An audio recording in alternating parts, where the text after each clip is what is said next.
భయకంపముచే ఆదరును భయకంపముచే యెహోవా నా బలమా యథార్థమైన నీ మార్గం పరిపూర్ణమైనది నీ మార్గం యెహోవా నా కాళ్ళను కాలుగా చేసి ఎత్తైన స్థలములు శక్తితో నిలిపి నా కాళ్ళను కాలుగా చేసి ఎత్తైన స్థలములు శక్తితో నిలిపి రక్షణ కేడము ఆనందోసి రక్షణ కేడము ఆనందోసి అక్షయముగలను అక్షయముగన పక్షం చేసిన యెహోవా నా బలమా యథార్థమైనది నీ మార్గం పరిపూర్ణమైనది నీ మార్గం యెహోవా దయగల వారిపై దయ చూపించు కఠినుల ఎడల వికటము చూపు దయగల వారిపై దయ చూపించు కఠినుల ఎడల వికటము చూపు కఠినుల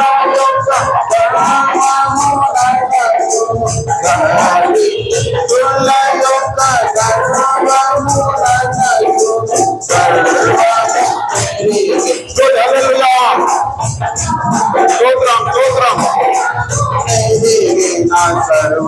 సర్వాధికారి యెహోవా నా బలమా యథార్థమైనది నీ మార్గం పరిపూర్ణమైనది నీ మార్గం యెహోవా యెహోవా జీవము గల దేవా బహుళా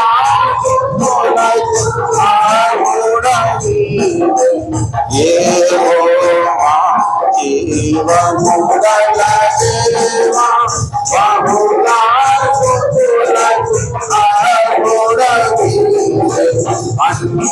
అన్యజనులలో ధన్యత చూపు అన్యజనులలో ధన్యత చూపు హల్లెలూయా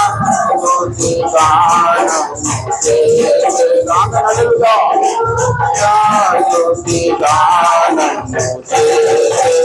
యెహోవా నా బలమా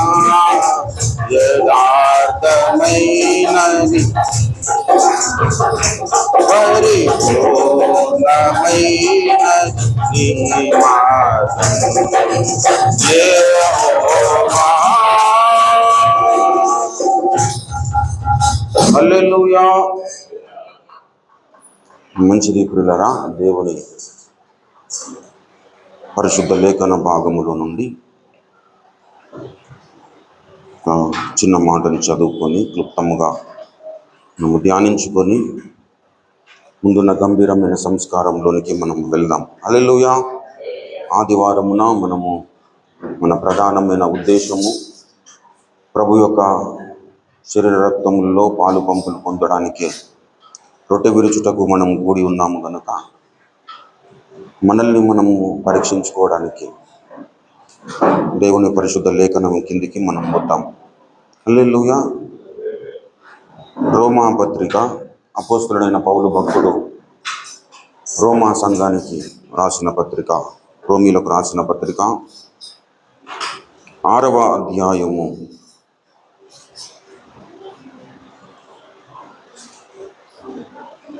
8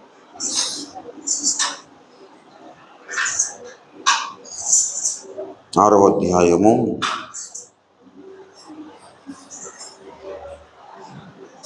12వ వచనము నుండి చదువుతాను. కాబట్టి శరీర దురాశలకు లోబడినట్లుగా చావునకు లోనైన మీ శరీరమందు పాపమును ఏలనీయకుడి, మరియు మీ అవయవములను దుర్నీతి సాధనములుగా పాపమునకు అప్పగింపకుడి. అయితే మృతులలో నుండి సజీవులమనుకొని మిమ్మును మీరే దేవునికి అప్పగించుకొనుడి. మీ అవయవములను నీతి సాధనములుగా దేవునికి అప్పగించుడి. చదవబడిన ఈ పరిశుద్ధ లేఖన భాగము ద్వారా దేవుడే మాట్లాడి తన చిత్తమును మన బ్రతుకులో నెరవేర్చునుగాక. ఆమేన్. చిన్న మాట మనం ప్రార్థన చేసుకుందాం. ప్రేమ కలిగిన మా ప్రియ పరలోకపు తండ్రి, జీవము కలిగిన మా మిక్కిలి గొప్ప దైవమా, మా ఆరాధ్య దైవమా, మా పోషకుడా, మా సంరక్షకుడా, మా కొండ, మా కోట, మా నీతి, మా పరిశుద్ధత, మా విమోచన అయి ఉన్న తండ్రి, నీకు వందనాలు, స్తోత్రములు ప్రభువా. ఈ సమయంలో నాయన సంఘముగా నీ సన్నిధానంలో చేరి నిన్ను స్తుతించి ఆరాధించడానికి, నిన్ను మహిమపరచడానికి మీరు ఇచ్చిన కృపలను బట్టి నీకు వందనాలు, స్తోత్రములు ప్రభువా. ఈ సమయంలో నా తండ్రి నాయన చదవబడిన నీ యొక్క పరిశుద్ధ లేఖన భాగమును బట్టి నీకు వేలాది వందనాలు, కృతజ్ఞతాస్తుతులు ప్రభువా. చదవబడిన ఈ పరిశుద్ధ లేఖన భాగం ద్వారా మాతో మీరు మాట్లాడండి. నిలబడిన నీ యొక్క దీన సేవకుడు కేవలం వడ్డివాడే, నిష్ప్రయోజకుడే ప్రభువా. నీ యొక్క దాసుని నీ యొక్క శిలువ రక్తముతో బాగుగా కడిగి పరిశుద్ధపరిచి పవిత్రీకరించి శుద్ధునిగా చేసి నీ దాసుని నోట నీ యొక్క మాటలుంచి నీ చేతి నీడలో కప్పుకొని మాతో మా అందరితో తేటగా మాట్లాడండి. మమ్మల్ని ప్రభువా నా తండ్రి బల్లగై మమ్మల్ని యోగ్యులనుగా చేయండి. కన్న తండ్రి నీకు స్తోత్రములు. మీరు మౌనముగా ఉండే దేవుడవు కాదు నాయన, మీరు మాట్లాడే దేవుడవు కనుక నీకు వందనాలు, స్తోత్రములు.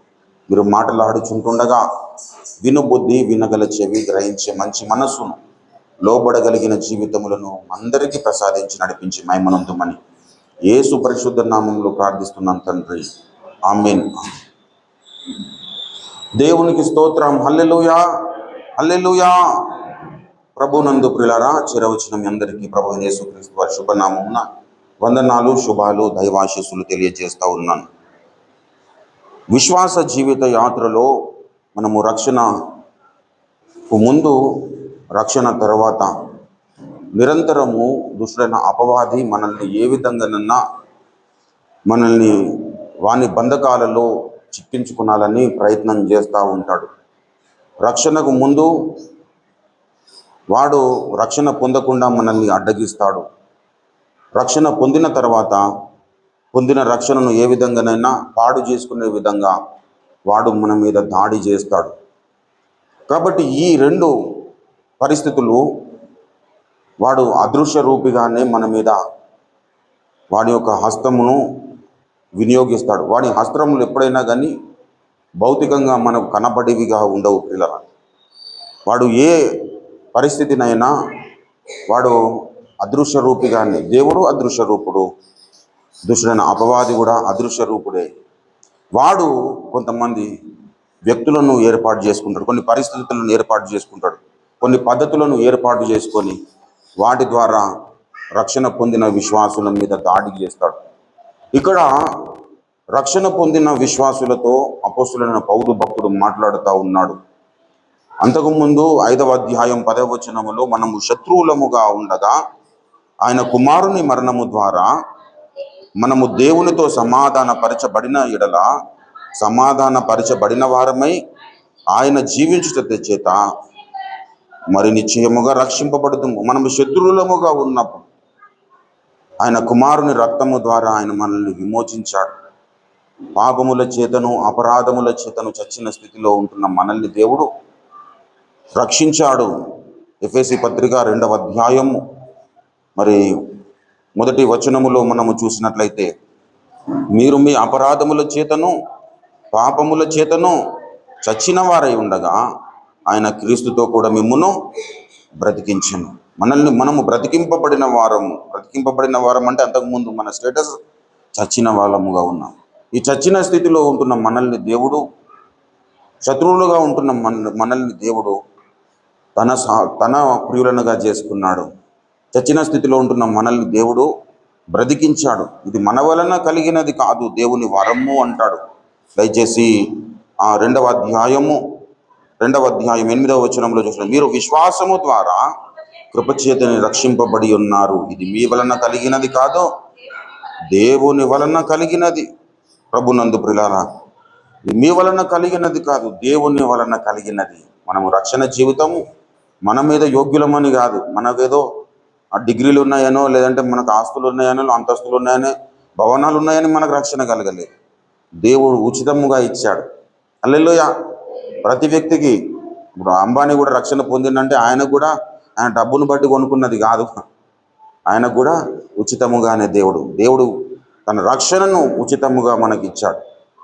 ఈ రక్షణను మనము కాపాడుకోవాలి. హల్లెలూయా. రక్షణను కాపాడుకోవాలి అంటే రక్షణ తొలగిపోయే ప్రమాదము ఉన్నది, దొంగిలించబడే ప్రమాదము ఉన్నది.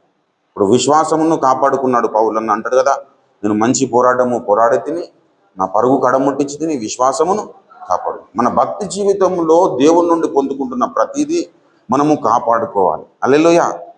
ప్రేమను పొందుకుంటే మనం ప్రేమను కాపాడుకోవాలి, సమాధానమును కాపాడుకోవాలి, అన్నిటినీ, రక్షణను కాపాడుకోవాలి, విశ్వాసమును కాపాడుకోవాలి, సమస్తమును మనము కాపాడుకోవాలంటే దాని విషయమే మనము ప్రయాసపడాలి. హల్లెలూయా.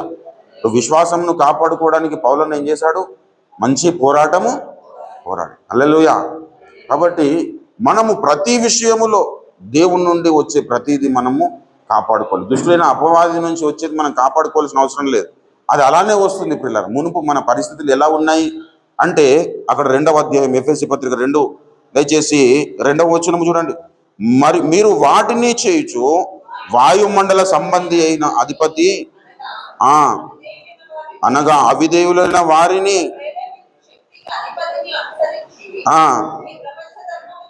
ఇక్కడ వాయుమండల అధిపతి అని రాయబడింది.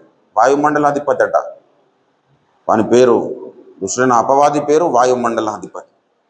పరిశుద్ధాత్మ కూడా వాయువుగా పోల్చబడ్డాడు. గాలి ఎక్కడి నుంచి వీచును అంటాడు భక్తుడు. ప్రభునందు పిల్లరా, ఈ వాయుమండల అధిపతి ఏం చేస్తాడంటే, వాయువును మనం చూస్తాము, గాలిని మనం చూడలేము.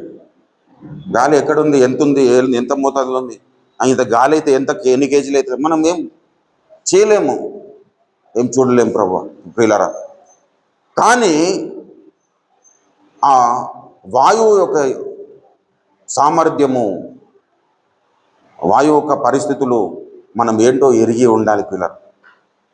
ప్రభునందు పిల్లరా, గాలిని యేసుక్రీస్తు ప్రభువారు ఒకసారి గద్దించాడు సముద్రం మీద.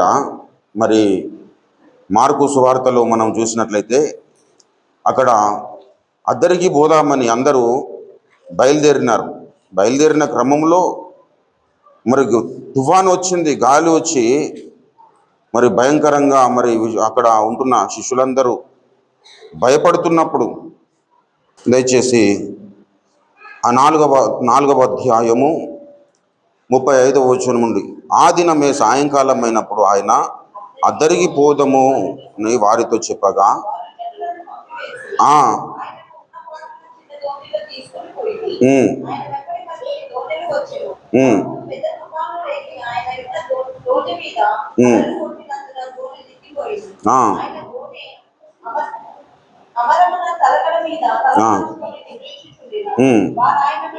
బోధకుడా, మేము నశించుచున్నాము, నీకు చింత లేదా?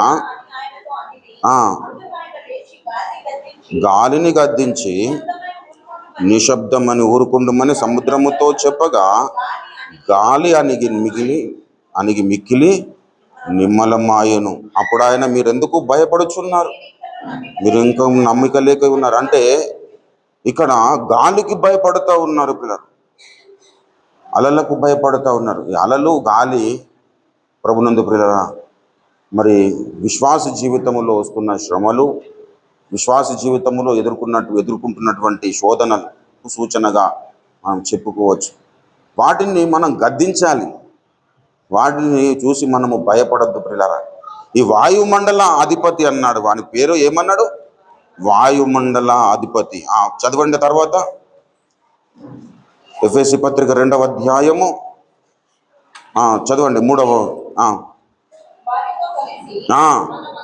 మనం అందరము ఆ, ఆ, ఉమ్, మునుపు ప్రవర్తించుచు కడమ వారి వలె స్వభావ సిద్ధముగా దైవోగ్రతకు పాత్రులమై ఉంటిమి. ప్రభునందు ప్రియులరా, వాయుమండల అధిపతి అనగా అవిధేయులైన వారిని ఇప్పుడు ప్రేరేపించు శక్తికి అధిపతిని అనుసరించి ఈ ప్రపంచ ధర్మము చొప్పున మునుపు నడుచుకుంటుంది. మునుపు మనం ఎలా నడుచుకున్నాం?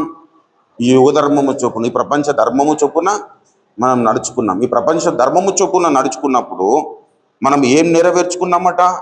శరీరము యొక్కయు మనసు యొక్క కోరికలను నెరవేర్చుకొనుచు మన శరీరములను అనుసరించి మునుపు ప్రవర్తించు కడమ వారి వలె స్వభావ సిద్ధముగా. అంటే దైవోగ్రతకు పాత్రులైన వారు శరీరము యొక్క మనసు యొక్క కోరికలను ఎవరైతే అనుసరిస్తారో వారు దైవోగ్రతకు పాత్రులైతారు. ప్రభునందు ప్రియులారా, కాబట్టి ఈ చదువుకున్న మూల వాక్యములో ఏమంటాడు భక్తుడు? మీ అవయవములను దుర్నీతి సాధనములుగా పాపమునకు అప్పగింపకుడి. అంటే విశ్వాసి తన జీవితంలో ఏం చేస్తాడని అర్థము?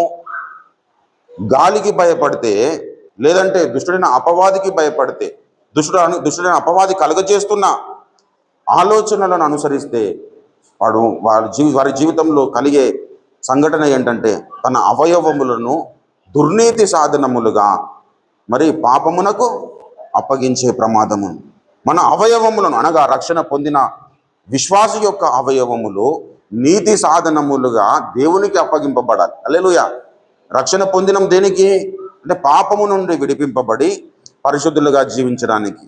పరిశుద్ధతనేమో దేవుని, పాపమేమో దుష్టుని అపవాది. ఇప్పుడు పాపము నుండి విడిపింపబడినాం, ఇంకా పాపములో మనం కొనసాగడానికి వీలు లేదు ప్రియులారా. హల్లెలూయా. అందుకే యాకోబు పత్రికలో మరి యాకోబు భక్తుడు చెబుతాడు, నాలుకను గురించి మాట్లాడుతూ, దయచేసి మూడవ అధ్యాయము దయచేసి 6వ వచనము చూడండి, 5 నుంచి చూడండి. అలాగుననే నాలుక చిన్న అవయవమై నన్ను బహుగా అదిరిపడును, ఎంత కొంచెము నిప్పు ఎంత విస్తారమైన అడవిని తగులబెట్టును. నాలుక అగ్నియే. నాలుక మన అవయవములో ఉంచబడిన పాప ప్రపంచమై సర్వ శరీరమున ఏం చేస్తుందట? మాలిన్యం. సర్వ శరీరమునకు మాలిన్యం కలగజేస్తుంది. నాలుక చిన్న అవయవమే, అది బహుగా ఆదిరిపడును అంటున్నాడు. అది అదిరిపడుతూ ఏం చేస్తుందట? అది చిన్న అవయవమై ఉన్నప్పటికీ అది అదిరిపడుతూ అది సర్వ శరీరమునకు మాలిన్యము కలగజేయచ్చు.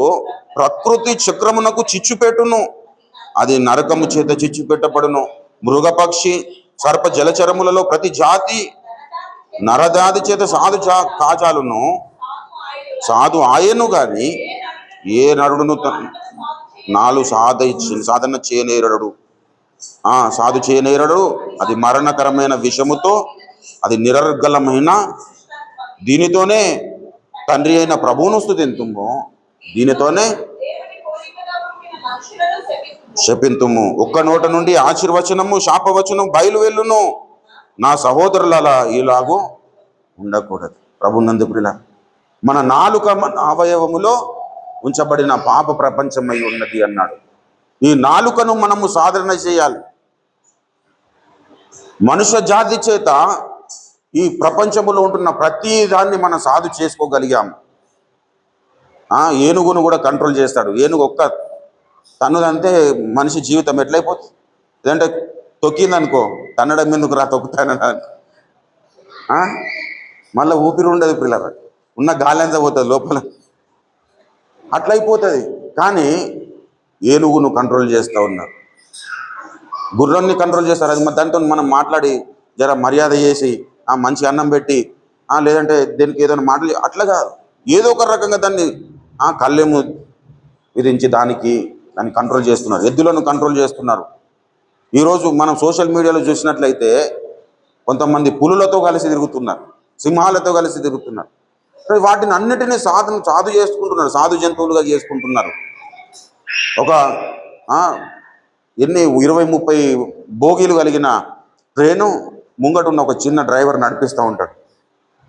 ఆ భోగి ఆ ట్రైన్ను పక్కన పెట్టి ఆ వ్యక్తిని పక్కన పెడితే ఆ ట్రైన్కు ఈ మనిషికి ఏమైనా సంబంధం ఉంటా? ట్రైన్ పక్కన పెడితే ఒక చీమలాగా కనపడతాడు, కానీ దాన్ని నడిపిస్తూ ఉంటాడు. ఇప్పుడు సిగ్నల్ దగ్గర చూడండి, ఎంత గొప్ప పెద్ద ట్రక్ అయినా సరే మరి ట్రాఫిక్ కానిస్టేబుల్ అక్కడ ఇట్లా ఆపమంటే ఆగిపోతుంది. ప్రతిదాన్ని లోపరుచుకుంటున్నాడు, కానీ నాలుకను లోపరుచుకోలేకపోతున్నాడు. ప్రభునందు ప్రియులారా, రక్షణ పొందిన ప్రతి విశ్వాసి జీవితములో నాలుకను సాధన చేయాలి. ప్రియులారా, నాలుకను సాధన చేయాలి. నాలుక మన అవయవములోనే ఉంచబడి పాప ప్రపంచమై ఉన్నది అన్నాడు. కాబట్టి రక్షణ పొందిన ప్రతి విశ్వాసి తప్పకుండా నాలుకను కంట్రోల్లో ఉంచుకున్నాను. నా నాలుకతో పాపము చేయకుండానట్లుగా అంటాడు దావీదు భక్తుడు. దయచేసి కీర్తనల గ్రంథము 141వ సంకీర్తన 141వ సంకీర్తన దయచేసి 3వ వచనము చూడండి. యెహోవా నా నోటికి కావలి ఉంచుము, నా పెదవుల ద్వారమునకు కాపు పెట్టుము. నా నోటికి కావలి ఉంచు, నా నాలుకకు కావలి ఉంచు. అంటే కావలి ఉంచమంటే అది కావలి లేకపోతే నా నోరు ఏదైనా మాట్లాడేస్తుంది. నా నోటికి కావలి ఉంచకపోతే, నా పెదవులకు కావలి ఉంచకపోతే అది ఏవైనా వచించడానికి సిద్ధపడతాయి. కాబట్టి నా నోటికి కావలి ఉంచు. భక్త శ్రేష్ఠులకు ఉండవలసిన లక్షణం ఏంటంటే, భక్తులు శ్రేష్టమైన భక్తులు ఏదేదైతే అనుసరించారో, ఏ ప్రార్థన దేని కొరకైతే సాధించాలని ప్రార్థన చేశారో అవన్నీ నా జీవితంలో సంభవించాలని కోరుకోవాలి. ఇప్పుడు భక్తుడు ఇలా ప్రార్థన చేస్తూ ఉన్నాడు, నా ప్రార్థన ధూపము వలెను, నేను చేతులెత్తుట సాయంకాల నైవేద్యము వలెను నీ దృష్టికి అంగీకారము లగునుగాక అంటున్నాడు. అంటే అలాగా జరుగునుగాక.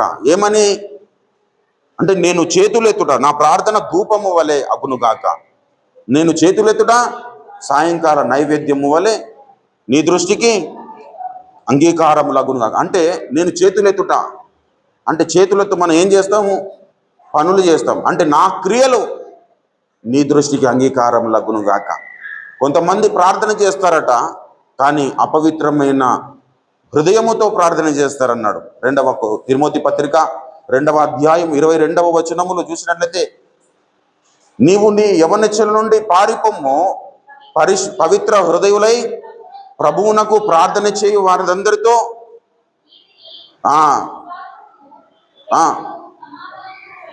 వెంటాడమంటున్నాడు. అంటే పవిత్ర హృదయ ప్రభునకు ప్రార్థన చేయవారను. అంటే అపవిత్ర హృదయులై ప్రభునకు ప్రార్థన చేయవారు, వేషధారణతో ప్రభునకు ప్రార్థన చేసేవారు ఉన్నారు.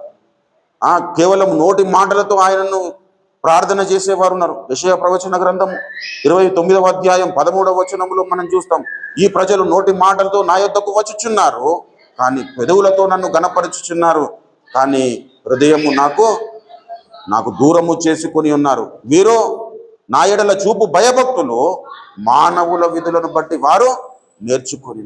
ప్రభునందు ప్రియులారా, నా యందు భయభక్తులు చూపుతున్నారు. అది ఎలా చూపుతున్నారంటే, మానవుల విధులను బట్టి, అంటే యుగ ధర్మమును బట్టి, ప్రపంచ ధర్మమును బట్టి, మానవుల ఆచారములను బట్టి నా యందు భయభక్తులు చూపుతున్నారే కానీ వారు హృదయపూర్వకంగా నా యందు భయభక్తులు చూపట్లేదు. వారు పెదవులతో నన్ను గణపరచుచున్నారు, కానీ హృదయము నాకు దూరము చేసుకొని ఉన్నారు. దూరముగా ఉన్నదని అనట్లేదు, దూరము చేసుకున్నారంటే దాంట్లో ఎవరి ప్రమేయం ఉన్నదని అర్థము? ఆ వ్యక్తి యొక్క ప్రమేయం ఉన్నది. దూరముగా ఉన్నది అంటే ఆ ప్రమేయం, వారిలో వ్యక్తి యొక్క ప్రమేయం అవసరం లేదు, కానీ వారు నా మాటలకు వారి జీవితములో నాకు హృదయమును దూరము చేసుకొని ఉన్నారు అంటున్నాడు. నోటి మాటలతో నా యొద్దకు వచ్చుచున్నారు. నోటి మాటలతో ప్రభునందు ప్రియులారా, అంటే బయటకు మాట్లాడుతున్నారు. అంటే అందుకే తిమోతి భక్తునికి అపోస్తులైన పౌలు భక్తుడు మరి ఉపదేశము చేస్తూ ఏమంటాడు? అంత్య దినములలో అపాయకరమైన కాలంలో వస్తాయి ప్రియ కుమారుడ తిమోతి, నువ్వు జ్ఞాపకం ఉంచుకో, అట్టి వాటికి విముఖుడవు కావాలి, అట్టి వారికి కూడా నువ్వు విముఖుడవు కాదు. ఏమని?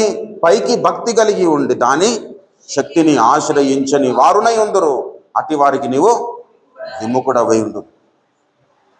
అంటే అట్టి వారికి విముఖుడవై ఉండుమని చెబుతున్నంటే అట్టి స్థితికి కూడా నువ్వు విముఖుడవు కాని. అట్టి స్థితి అంటే ఏది?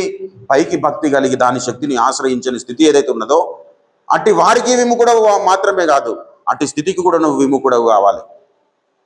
స్వార్థమునకు విముఖుడవు కావాలి, స్వార్థం ప్రియులకు విముఖుడవు కావాలి, సజ్జన ద్వేషులను విముఖుడవు కావాలి. సజ్జన ద్వేషం నీలో కూడా ఉండకుండా దాన్ని దాని నుండి నువ్వు విముక్తి పొంద. హల్లెలూయా. ఇలా ప్రతిదీ ప్రియులారా మన దైనందిన జీవితంలో దేవుడు ఆజ్ఞాపించిన విధంగా మన భక్తి జీవితాన్ని కట్టుకుంటున్నప్పుడు మన అవయవములు నీతి సాధనములుగా దేవునికి అప్పగించగలుగుతాం.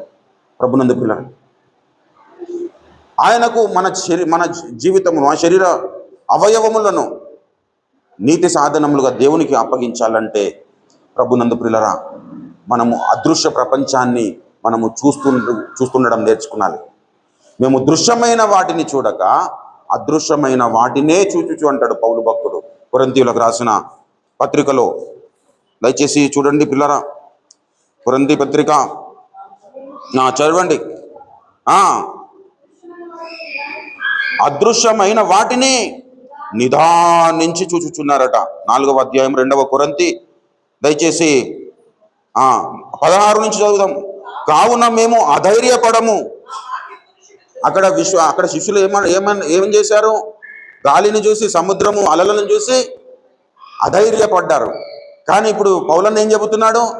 మేము అధైర్యపడము, మా బాహ్య పురుషుడు కృషించుచున్నను,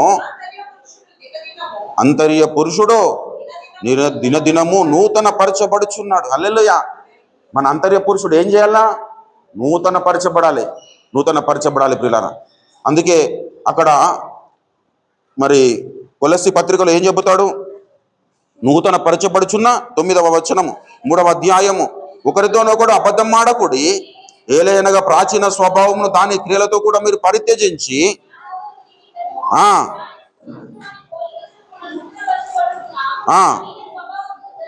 నవీన స్వభావమును ధరించుకొని ఉన్నారు. దయచేసి ఎఫెసీ పత్రిక 4వ అధ్యాయము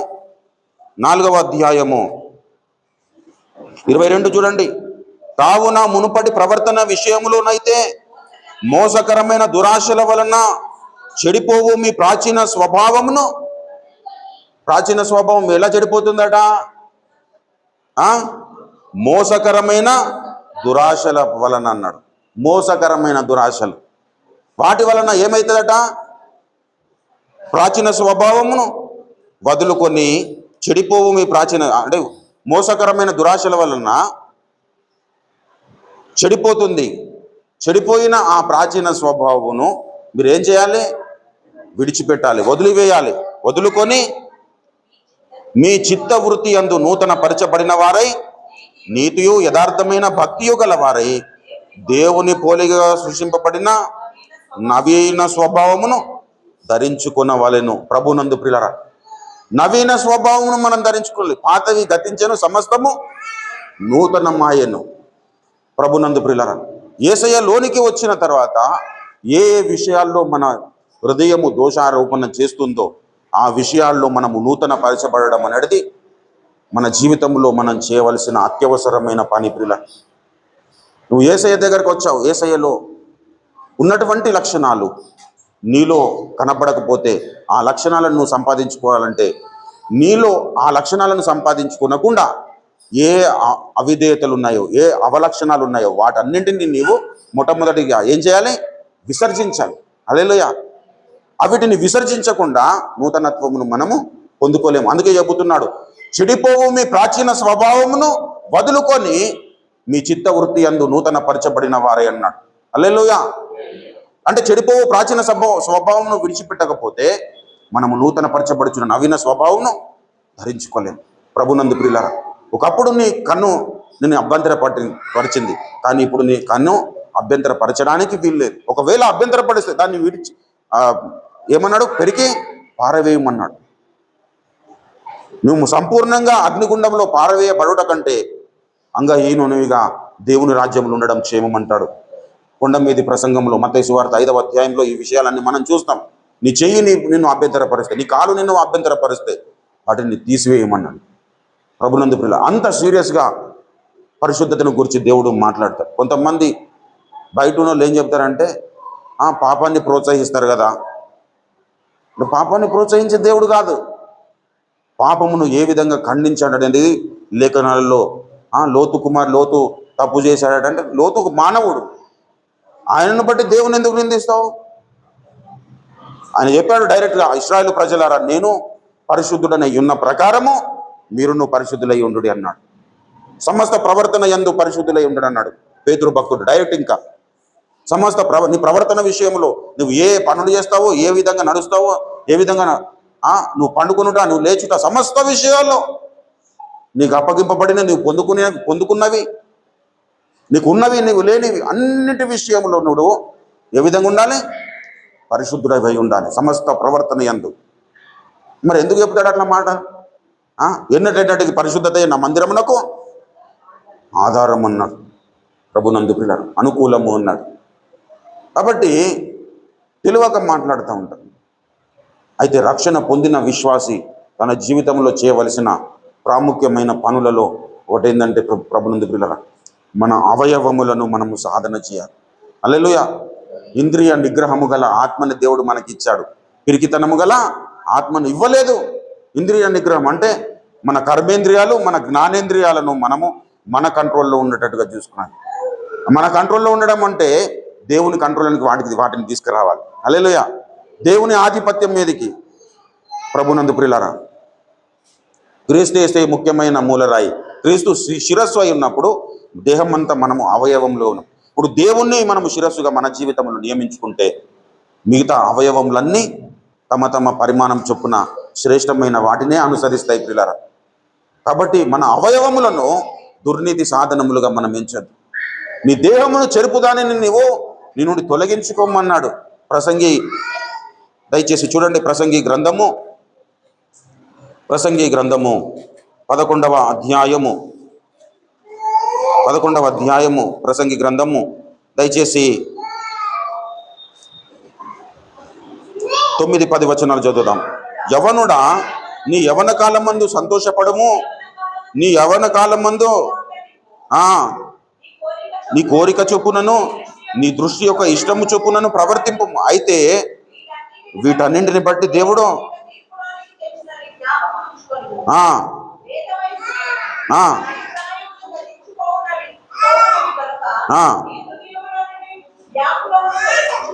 నీ దేహమును చెరుపున దానిని తొలగించుకున్నాము. మన దేహమును ఏదైతే చెరుపు చేస్తుందో దానిని మనము తొలగించుకోవాలి. పర్వాలేదు, ఇది కొంచెము ఆనందంగా ఉంది, సంతోషంగా ఉంది కదా అని చెప్పేసి నువ్వు ఉంచుకున్నావంటే అది పాపమును కంటుంది ప్రియులారా. దురాశ గర్భము ధరించి పాపమును కనును, పాపము పరిపక్వమై మరణమును కంటుంది. కాబట్టి నీ దేహమును చెరుపున్నది ఏదైతే ఉన్నదో అది తప్పకుండా నీ దేహముల నుండి తొలగించుకోవాలి. తొలగించుకోవడము అనే ప్రక్రియ ఎప్పుడైతే మనము చేయగలుగుతామో పొందుకోవడం అనే ప్రక్రియ జరుగుతుంది ప్రియులారా. నువ్వు తొలగించుకోవడంలో వెనుకడుగు వేస్తే నువ్వు పొందుకోవలసినవి పొందుకోలేవు. పొందుకోవలసినవి మనము పొందుకోవాలంటే నీవు నీ జీవితములో నుండి ఏదైతే క్షేమకరము కాదో వాటిని తొలగించుకోవడానికి నీవు ఇష్టపడాలి ప్రియులారా. హల్లెలూయా. కాబట్టి అక్కడ చెబుతున్నాడు, మీ అవయవములను నీతి సాధనములుగా దేవునికి అప్పగించుడి అని చెబుతూ ఆ 14వ వచనము చూడండి. మీరు కృపకే గాని లోనైన వారు కారుగా గనుక పాపము మీ మీద ప్రభుత్వము చేయదు. అట్లయిన ఎడల కృపకే గాని పాపము చేయదుమా, అదెన్నటికీ కూడదు. ఇక కృపలో ఉన్నాం కదా, ఇంకా ధర్మశాస్త్రం నుండి మనం విడిపింపబడ్డాము, కృపలో ఉన్నాం కదా, మనం ఏ విధంగా జీవించినా మరి ఓకేనా అనుకుంటే అట్లా కూడదు అంటున్నాడు. అట్లా కూడదని ఏం చెబుతున్నాడు? లోబడుటకు దేనికి మిమ్మును మీరు దాసులుగా అప్పగించుకుందురో అది చావు నిమిత్తముగా పాపమునకే గాని నీతి నిమిత్తముగా విధేయతకి గాని దేనికి మీరు లోబడుదురో మీరెరుగరా? మీరు పాపమునకు దాసులై ఉంటిరి. ఆ దానికి హృదయపూర్వకముగా లోబడిన వారై ఆ ఇందుకు స్తోత్రము, దేవునికి స్తోత్రము. మీ శరీర బలహీనతను ఆ ఆ ఆ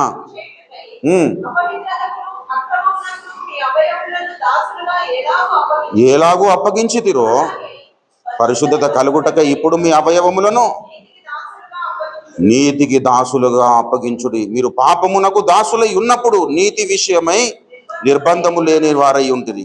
అప్పటి క్రియల వలన మీకేమి ఫలము కలిగేనో వాటిని గురించి మీరు ఇప్పుడు సిగ్గుపడుచున్నారు కారా. వాటి అంతము మరణం.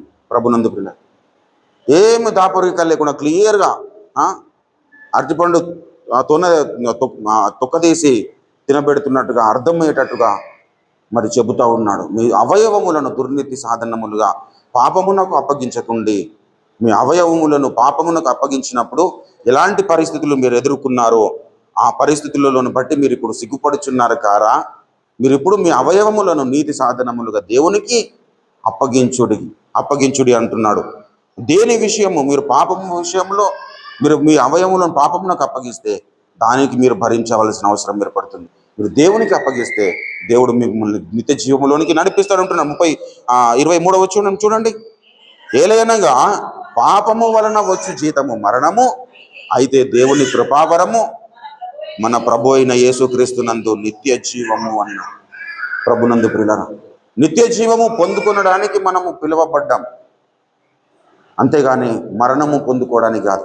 మరణం నుండి ఒకప్పుడు మరణంలో ఉన్నాం, మరణం నుండి మనము విడిపింపబడ్డాం.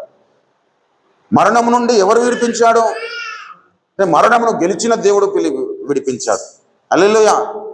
అందుకే మనం పాట పాడతాం కదా, మరణము గెలిచిన జయ యేసు, మరణము ఓడెను జయ యేసు, మరణము గెలిచిన జయ యేసు, మరణము ఓడెను జయ యేసు,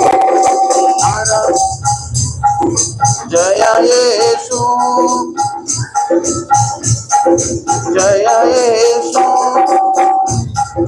నీవే, జయ యేసు, జయ జయ యేసు, జయ యేసు, జయ జయ క్రీస్తు, జయ క్రీస్తు, మరణము గెలిచిన జయ యేసు, మరణము ఓడిను జయ యేసు, పరమ బలము సగు జయ యేసు, పరమ బలము సగు జయ యేసు, శరణము నీవే జయ యేసు, జయ జయ యేసు, జయ యేసు, జయ జయ క్రీస్తు, జయ క్రీస్తు, జయ జయ యేసు, జయ యేసు, జయ జయ క్రీస్తు, జయ క్రీస్తు, జయ జయ రాజా, జయ రాజా,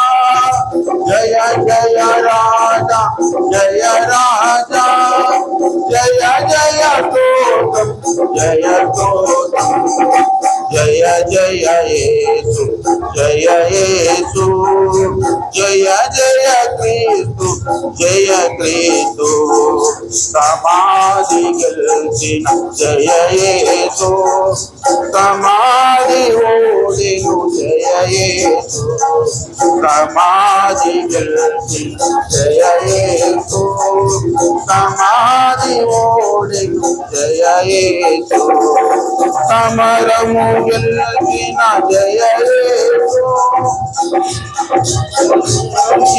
జయ యేసు, అమరమూర్తికి జయ యేసు, జయ జయ యేసు, జయ యేసు, జయ జయ క్రీస్తు, జయ క్రీస్తు, సాతాను గెలిచిన జయ యేసు, సాతాను ఓడిను జయ యేసు, పాత విగతియంత జయ యేసు, పాత విగతియంత జయ యేసు, దాతవు నీవే జయ యేసు, జయ జయ యేసు, జయ యేసు, జయ జయ యేసు, జయ హల్లెలూయా. ప్రభునందు ప్రియులారా, మరణమును గెలిచాడు, సమాధిని గెలిచాడు, సాతానును గెలిచాడు. ప్రతి దాన్ని గెలిచిన యేసును కలిగి ఉన్న మనము సమస్త విషయములో తప్పిపోవడము అనే ప్రక్రియకు మనం చాలా దూరముగా ఉండాలి. హల్లెలూయా. ఇంత గొప్ప రక్షణను మనము నిర్లక్ష్యం చేసిన ఎడల ఎలాగో తప్పించుకుందుము అన్నాడు. అదేవిధంగా మరి సులువుగా చుక్కుల పెట్టు పాపములను విసర్జించి యేసు వైపు చూచుచు అంటాడు. దయచేసి హెబ్రీ పత్రిక దయచేసి 12వ అధ్యాయం 1వ వచనం. ఇంత గొప్ప సాక్షి సమూహము మేఘము వలె మనలను ఆవరించి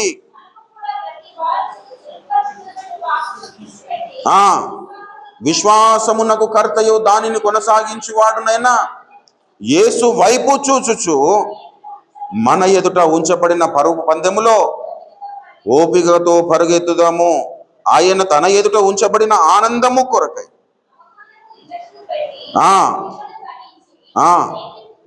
దేవుని సింహాసనము యొక్క కుడిపార్శ్వమున ఆసీనుడై ఉన్నాడు. ప్రభునందు ప్రియమైన దేవుని బిడ్డలారా, ప్రతి పాపమును సులువుగా చిక్కులపెట్టి, ప్రతి భారమును సులువుగా చిక్కులపెట్టి పాపమును విసర్జించి విడిచిపెట్టి ఏమన్నాడండి? విశ్వాసము నాకు కర్తయు దానిని కొనసాగించువాడని యేసు వైపు చూడాలి. హల్లెలూయా. యేసయ్య వైపు చూస్తున్నప్పుడు యేసయ్య ఏ విధంగా ఉన్నాడో మనము ఆ విధంగా ఉండాలని మనము కోరుకోగలుగుతాం. ప్రియుల, యేసయ్య సమస్తాన్ని జయించాడు. ఆ జయించే శక్తి మనకిస్తాడు. మరణము గెలిచిన దేవుడు మరణం నుండి, పాపం అనే మరణం నుండి మనల్ని విడిపించాడు. ఇప్పుడు మనము సజీవులనుగా చేసిన దేవుడు పాపము నుండి మనల్ని విడిపించలేడా? పాపములను జయించడానికి మనకు శక్తిని ఇవ్వలేడా?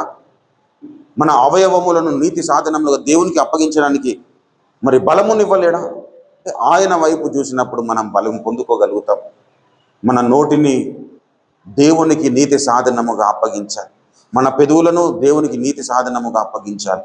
మన శరీరములో ఉంటున్న ప్రతి అవయవమును నీతి సాధనములుగా దేవునికి అప్పగించాలి. ప్రియులారా, దేవుని అధికారము కింద మన అవయవములు పనిచేయాలి. ప్రియులారా, కోపపడాలి.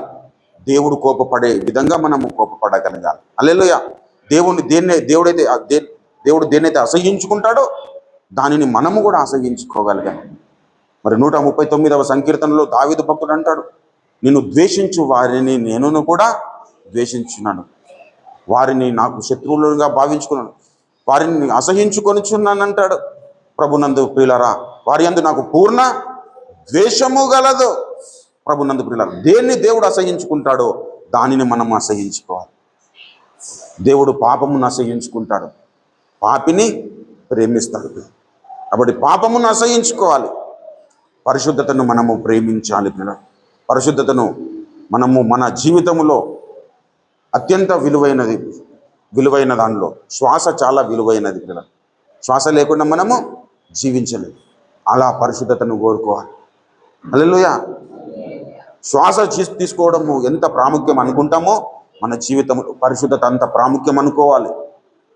ప్రభునందు ప్రియులారా, అప్పుడే మనము దేవుని ప్రతిబింబాలుగా మారుతాం. ఎఫెసీ పత్రికలో చెబుతారు, అందుకే మీరు ఎవరిని పోలి నడుచుకోవాలంటే అక్కడ చెబుతున్నాడు. ఎఫెసీ పత్రిక దయచేసి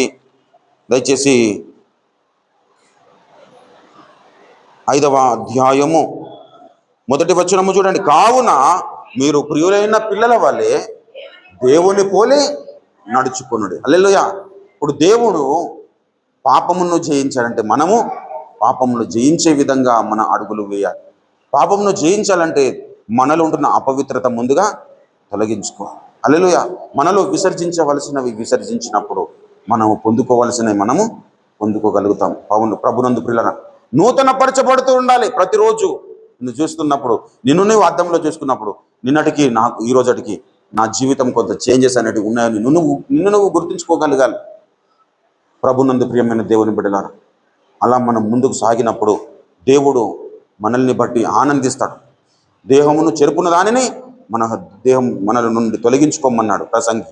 అదేవిధంగా దేహము దేవుని వలన మీకు అనుగ్రహించబడి మీలో ఉంటున్న పరిశుద్ధాత్మకు ఆలయమై ఉన్నది. ఎవరైతే తన దేహాన్ని తెరుపుతారో అది దేవుణ్ణి ఆలయమును చెరిపినట్టుగా దేవుడు లెక్కలు రాసుకుంటాడు. కాబట్టి నీ దేహమును చెరుపుడు దానిని నువ్వు తొలగించుకుంటే పరిశుద్ధాత్మ దేవుడు నీలో నివాసం చేస్తాడు. హల్లెలూయా.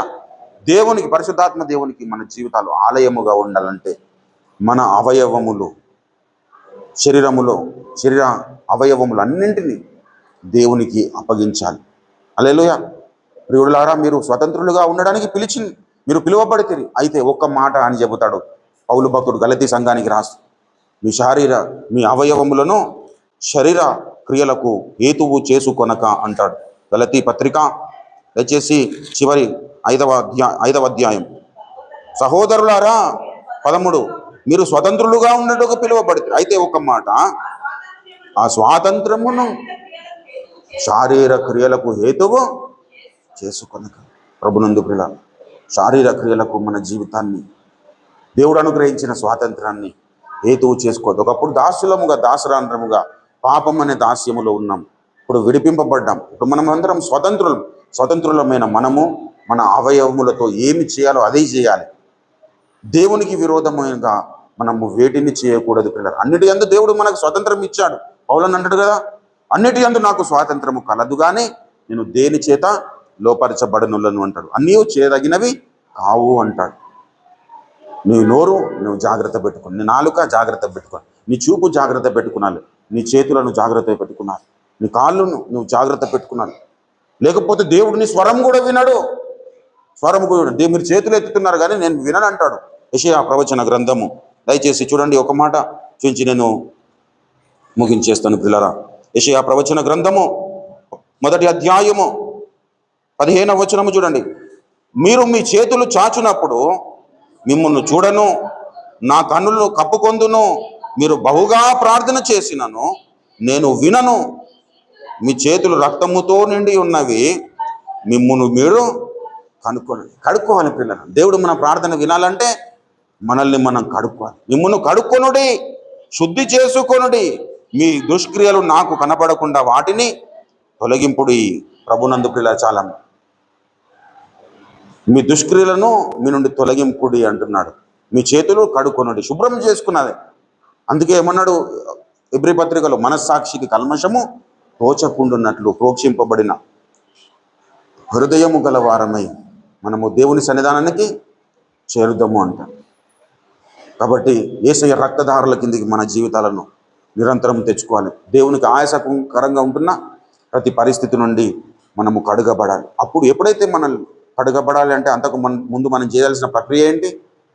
మాట్లాడకూడని మాటలు మాట్లాడిన ప్రభువా, ఇది మంచిది కాదు, కాబట్టి ఇలా మాట్లాడినందుకు నన్ను క్షమించు అని నువ్వు ఎప్పుడైతే పశ్చాత్తాపడి వాటిని విసర్జిస్తావో అప్పుడు యేసు రక్తం నిన్ను కడుగుతుంది.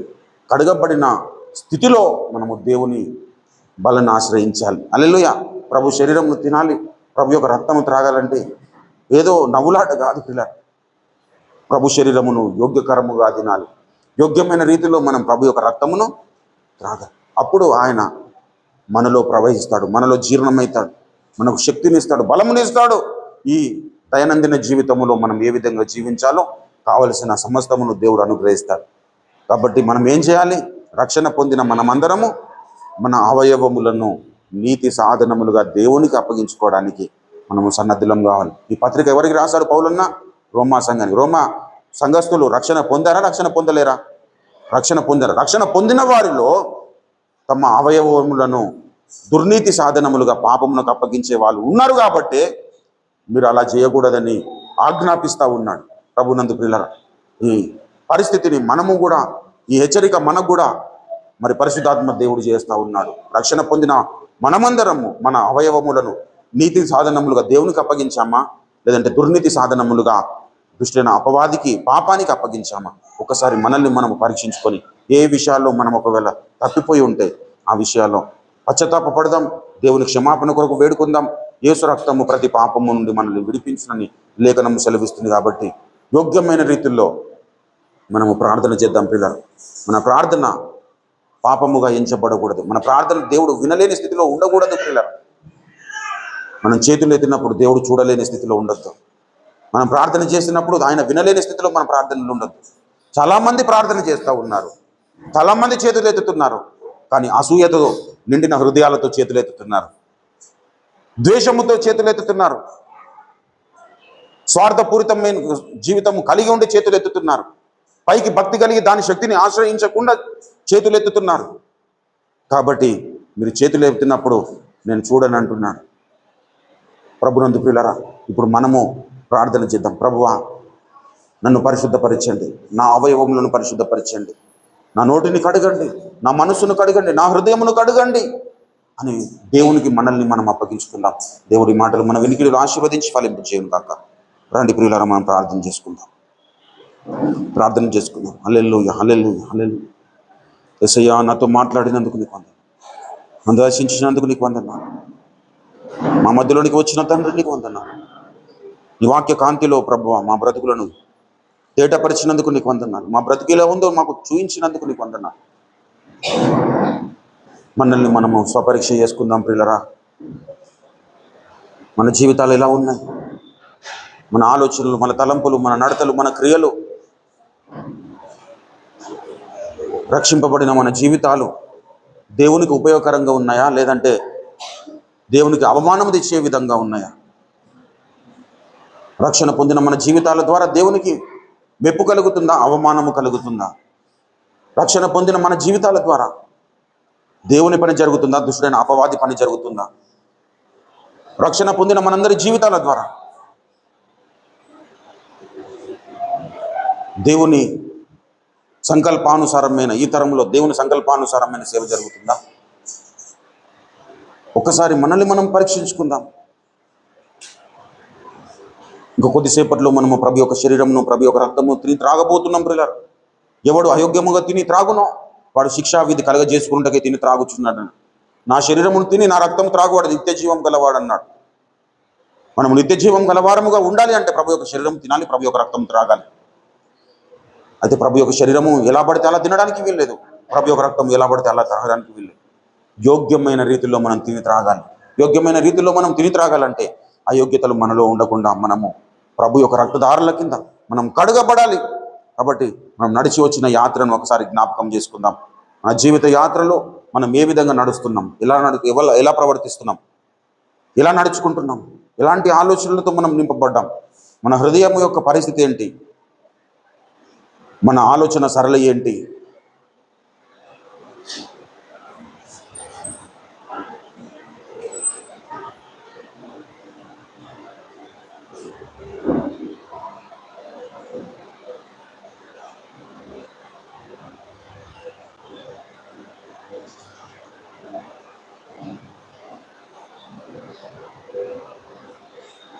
ఆయన సమాధి నుండి మన ప్రాణములను విమోచించాడు. సమాధి నుండి విమోచింపబడిన మనము మరలా సమాధుల్లోనికి వెళ్ళొద్దు ప్రియులారా. నిద్రించుచు నీవు లెమ్ము, మృతుల నుండి లెమ్ము అని ఎఫెసీ సంఘానికి పత్రిక రాస్తూ పౌలన్న చెప్పాడు. సమాధి నుండి విడిపింపబడి మృతులలో నివాసం చేస్తూ ఉన్నారు.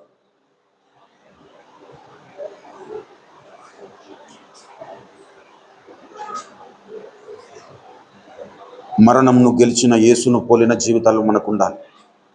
సమాధిని గెలిచిన యేసును పోలిన జీవితాలు మనకు ఉండాలి.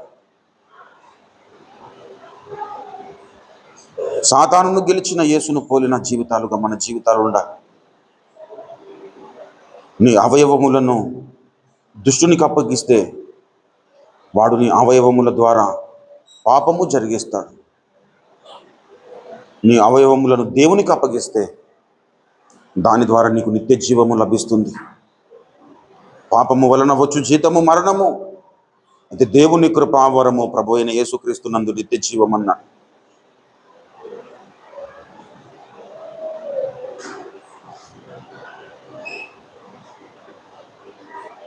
మరణ పాత్రులమైన మనల్ని దేవుడు జీవప్రాప్తులను చేశాడు.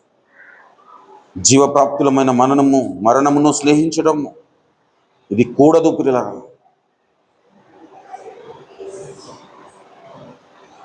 నోటి మాటలతో ఆయన యొద్దకు వస్తున్నావా? హృదయపూర్వకంగా ఆయన యొద్దకు వస్తున్నావా? నీ నాలుకను నువ్వు సాధన చేసుకోగలుగుతున్నావు. అదే నోటితో నువ్వు దేవుణ్ణి స్తుతిస్తున్నావు.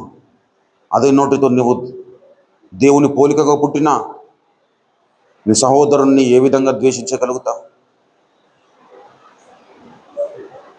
అందుకే భక్తుడు కపటపు మాటలు నా నోటికి రానియకుండా నా నోటికి కాపు పెట్టుమన్నాడు.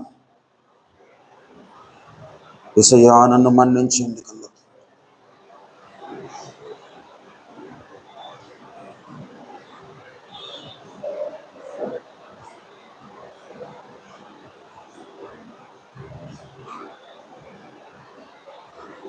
నీ శరీర అవయవములతో పాటు నీ భావోద్రేకాలలో కూడా దేవునికి ఇష్టనిగా నువ్వు తయారు కావాలి.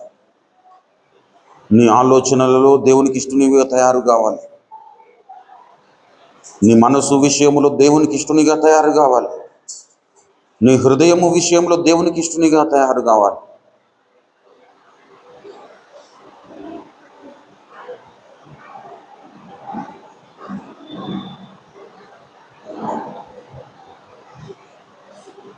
నీ దేహము దేవునికి ఆలయమై ఉండునట్లుగా ఆయన తన దేహములో శిక్షను భరించాడు. నీ దేహము దేవుని మందిరము తయారగునట్లుగా ఆయన తన దేహమును మాంసపు ముద్దగా తయారు చేసుకున్నాడు. ఆయన దేహము మీద కొరడాలు జులిపింపబడ్డాయి. పిల్లలు,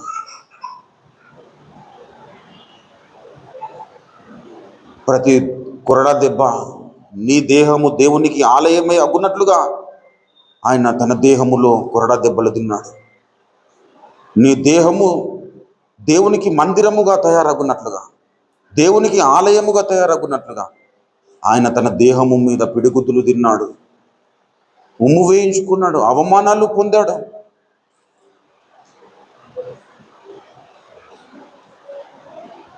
దేవునికి ఆలయముగా నీ దేహం ఉండునట్లుగా ఆయన తన దేహములో మరణమును పొందాడు.